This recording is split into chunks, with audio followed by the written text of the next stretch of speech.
Viewers welcome to Kaushik স্যারের class.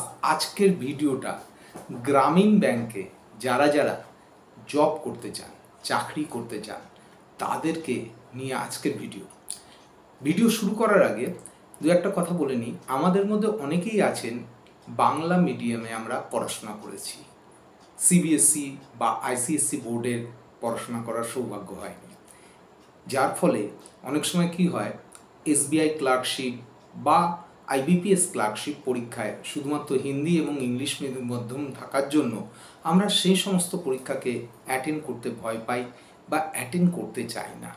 কিন্তু particularly এই গ্রামীণ ব্যাংকগুলোর যে পরীক্ষা রয়েছে, এগুলো কিন্তু সম্পূর্ণ বাংলায় পরীক্ষা আপনারা দিতে পারবেন। সেই কারণে বাংলা মিডিয়ামের ছাত্রছাত্রীদের জন্য এটা একটা বড় সুযোগ বা বড় অপরচুনিটি বলতে পারেন। তো কথা না বাড়িয়ে আজকের ভিডিওর মেইন টপিকে যাওয়ার আগে দু একটা কথা বলে নিই।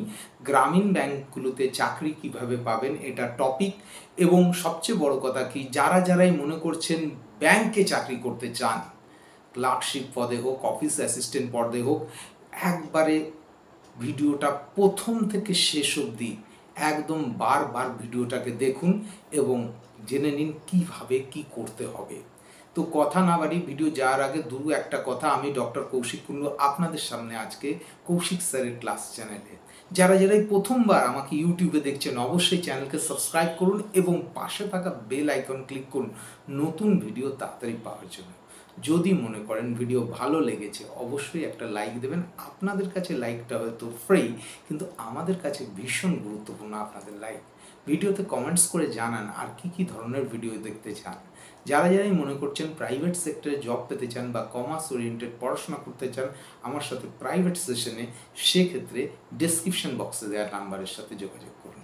আর কথা না বাড়াবো না, চলে আসবো ভিডিওর মূল পর্বে। প্রথমেই বলি, আইবিপিএস এর একটা বড় জায়গার হচ্ছে দু ধরনের জেনারেলি ক্লার্কশিপের পরীক্ষা হয়ে থাকে, এসবিআই ক্লার্কশিপ বা আইবিপিএস ক্লার্কশিপ। এ দুটোই কিন্তু ইংরেজি মাধ্যমে হয় এবং হিন্দি মাধ্যমে হয়। কিন্তু আজকে যেটা বলছি, গ্রামীণ ব্যাংকের যে ব্যাংকগুলোতে যে চাকরি, সেগুলোতে পরীক্ষা আমরা কিন্তু বাংলা মাধ্যমে দেখতে পারি। কি জিনিস? আইবিপিএস আরআরবি ক্লার্ক, এই নাম কিন্তু ফর্ম বেরোবে। কি থাকবে? আইবিপিএস আরআরবি ক্লার্কের ফুল ফর্ম হচ্ছে institute of banking personal rural regional ব্যাংকের ক্ষেত্রে।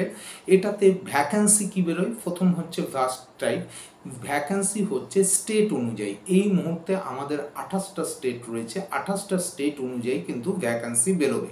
জম্মু অ্যান্ড কাশ্মীরকে এখন কিন্তু স্টেটের মর্যাদা দেওয়া হয়নি, সেই কারণে কিন্তু 28টা স্টেটের ইয়েতে, যেহেতু আমাদের ওয়েস্ট বেঙ্গলে আছে আমাদের স্টেট, সেই কারণে ওয়েস্ট বেঙ্গলের যে ভ্যাকেন্সি বেরোবে সেটা কিন্তু স্টেট ওয়াইজ ভ্যাকেন্সি, এবং পরীক্ষা হবে বাংলা এবং ইংলিশে। মানে যারাই বাংলাতে পরীক্ষা দিতে চান তারা কিন্তু বাংলায় দিতে পারবেন। বোঝা গেল ব্যাপারটা? এইবার জব প্রোফাইল মানে কি? আপনার জব রোল কি হবে? জব রোল হচ্ছে ব্যাংকে যে ক্লার্কশিপের যে কাজগুলো করতে হয়, এই রুরাল ব্যাংকগুলোতেও আপনাকে কম্পিউটারের সামনে বসে সেই সমস্ত কাজগুলো করতে হবে। ক্লিয়ার? এইবার বলে দিচ্ছি যে আপনার এজ কত বা বয়স কত দরকার। প্রথম কথাই বলে দিই, বয়স হতে হবে জেনারেল ক্যান্ডিডেটদের 18 থেকে 28-এর মধ্যে। আপনি যদি ওবিসি মানে আদার ব্যাকওয়ার্ড কাস্টের হয়ে থাকেন, সেক্ষেত্রে আপনার বয়সে ক্ষেত্রে 3 বছর ছাড় পাবেন। আপনি যদি এসসি এসটি কমিউনিটির হয়ে থাকেন তাহলে বয়স হচ্ছে 5 বছর আরও এক্সট্রা পাবেন। বোঝা গেল? এটা হচ্ছে ক্লিয়ার গেল। এরপর চলে আসছি হচ্ছে কোয়ালিফিকেশন হচ্ছে আপনাকে মিনিমাম গ্র্যাজুয়েশন পাস করতে হবে, মানে গ্র্যাজুয়েট হতে হবে। সেটা আপনি সায়েন্সে হতে পারেন, কমার্সে হতে পারেন, আর্টসে হতে পারেন। যে কোনো পরীক্ষায় কত পার্সেন্টেজ অফ মার্কস পেতে হবে এটা সম্বন্ধে ডিরেক্ট কোনো কিন্তু আরআরবি ক্লার্ক বোর্ড কিন্তু কিছুই বলেনি। এটা হচ্ছে ব্যাপার। এইবার অনেকেই প্রশ্ন করে থাকেন যে স্যার আমরা তো থার্ড ইয়ারের পরীক্ষার্থী, বা আমরা একদম ফাইনাল সেমিস্টার চলছে আমাদের বা ইয়েতে, আমরা কি পরীক্ষায় বসতে পারবো? তাদের উত্তরে বলে দিচ্ছি, আপনারা পরীক্ষায় বসতে পারবেন না। যাদের হাতে পুরো পাস সার্টিফিকেট আছে, মানে কি আপনি পাস করে গেছেন গ্র্যাজুয়েশন, সেটা অনার্সে হতে পারে বা পাসে হতে পারে, তারাই একমাত্র পরীক্ষার জন্য এলিজিবল হবে। ক্লিয়ার? বোঝা গেল? এইবার বিশেষভাবে গুরুত্বপূর্ণ কি, সেটা হচ্ছে বেসিক কম্পিউটার নলেজ আপনার কিন্তু ডিজায়ারেবল, মানে থাকলে ভালো হয়, না থাকলে আপনাকে করে নিতে হবে। এবং পরবর্তী যে কোনো লোকাল ল্যাঙ্গুয়েজ, মানে আপনি বেঙ্গল থেকে পরীক্ষা দিলে বাংলা ভাষায় আপনাকে লেখা, পড়া এবং বলতে তিনটেই জানতে হবে, মানে স্পিকিং, রাইটিং এবং রিডিং তিনটেই আপনাকে কিন্তু জানতে হবে। ক্লিয়ার, বোঝা গেল? এইবার হাউ টু অ্যাপ্লাই, অ্যাপ্লাই কীভাবে করবেন? অনলাইনে অ্যাপ্লাই হবেন। এই মুহূর্তের নোটিফিকেশন যেই মুহূর্তেই আসবে সেই মুহূর্তেই কিন্তু আমি আর একটা ভিডিও বানিয়ে আপনাদেরকে বলে দেবো কোন নোটিফিকেশন থেকে আপনাকে অ্যাপ্লাই করতে হচ্ছে, কত টাকা চার্জেস লাগে। প্রথমেই বলে দিই, জেনারেল, ওবিসি বা ইডব্লিউএস যারা ক্যান্ডিডেট থাকে তাদের ক্ষেত্রে আগেরবার লেগেছিল 850 টাকা, যারা এসসি এসটি পিডব্লিউডিবি কমিউনিটির রয়েছেন তাদের ক্ষেত্রে 175 রুপিস টাকা কিন্তু লেগেছিল। এইবার কিন্তু নতুন যে নোটিফিকেশন বেরোবে সেক্ষেত্রে টাকা কিন্তু হেরফের হতে পারে। এরপর কি আছে? সিলেকশন প্রসেস, মানে কি এইবার আসল জায়গাটায় আমরা চলে আসি।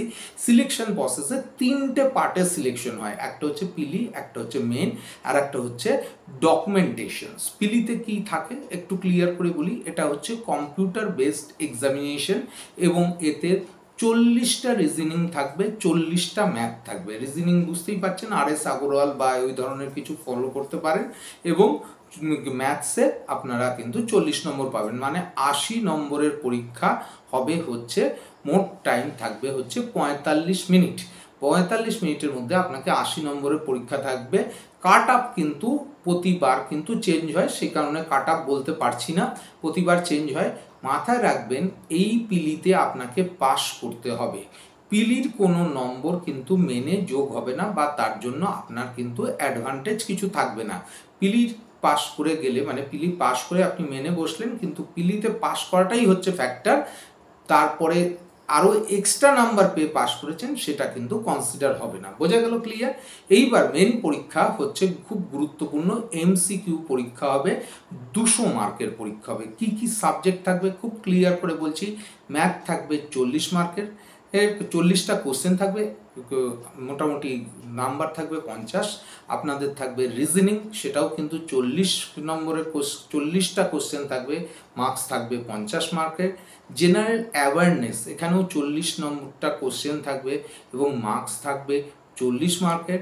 আপনাদের থাকবে কম্পিউটারে কিন্তু 40টা কোশ্চেন থাকবে, মার্কস হবে 20 মার্কের, এবং ইংলিশ থাকবে 40টা কোশ্চেন, মার্কস হবে 40 মার্কের। টোটাল কত হচ্ছে? 200 মার্কের পরীক্ষা। টাইম থাকবে হচ্ছে 2 আওয়ার্স করে। একটা কথা বলতে ভুলে গেছি, পিলিতে কিন্তু নেগেটিভ মার্কসও আছে, 1/4 নেগেটিভ মার্কস, মানে 4টে কোশ্চেন যদি আপনি ভুল করেন 1 মার্ক করে কাটবে। ঠিক মেনেও 4টে কোশ্চেন ভুল করলে আপনাকে 1 মার্ক করে কাটবে। 200 নম্বরের 200টা কোশ্চেন্স এবং 200 মার্কের পরীক্ষা আপনার কিন্তু দিতে হবে। 200 কোশ্চেনের থেকেও বেশি থাকবে, সরি ভুল বললাম, 200 কোশ্চেনের থেকে না, 200 কোশ্চেনই থাকছে, 200 কোশ্চেন এবং 200 মার্কের পরীক্ষা কিন্তু আপনার হবে। এইবার কি হবে, একটা গুরুত্বপূর্ণ কথা, আপনি যদি এইবার মেনে পাস করে যান তখন আপনার কি হবে? ডকুমেন্ট ভেরিফিকেশন হবে। ডকুমেন্ট ভেরিফিকেশন কি? আপনি যে কম্পিউটারে আপলোড করে যে সমস্ত সার্টিফিকেট বা জিনিসপত্র আপলোড করে, মার্কশিট করে আপলোড করে আপনি পরীক্ষায় বসছেন, সেগুলো সব সঠিক আছে কিনা আপনার কাছে, বা সেগুলো ঠিকঠাক কিনা, সেগুলোকে চেকিং করা হবে।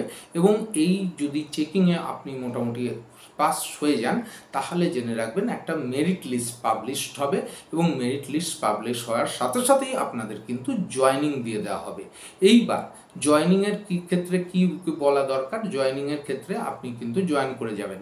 কেন গ্রামীণ ব্যাংকের পরীক্ষা অন্য ব্যাংকের পরীক্ষার থেকে গুরুত্বপূর্ণ? প্রথমেই বলি, ক্লার্কশিপের যে অন্য দুটো পরীক্ষা আছে, SBI ক্লার্কশিপ এবং IBPS ক্লার্কশিপ, এর থেকে কিন্তু গ্রামীণ ব্যাংকের যে ক্লার্কশিপের পরীক্ষা বা অফিস অ্যাসিস্ট্যান্টের পরীক্ষার প্রশ্নপত্র কিন্তু অনেকটাই সোজা থাকে, এবং স্টেট অনুযায়ী পরীক্ষা নেওয়ার জন্য কি হয়, স্টেটের ছেলেদের একটা বিশেষভাবে অগ্রাধিকার কিন্তু এরা পাওয়া যেতে পারে।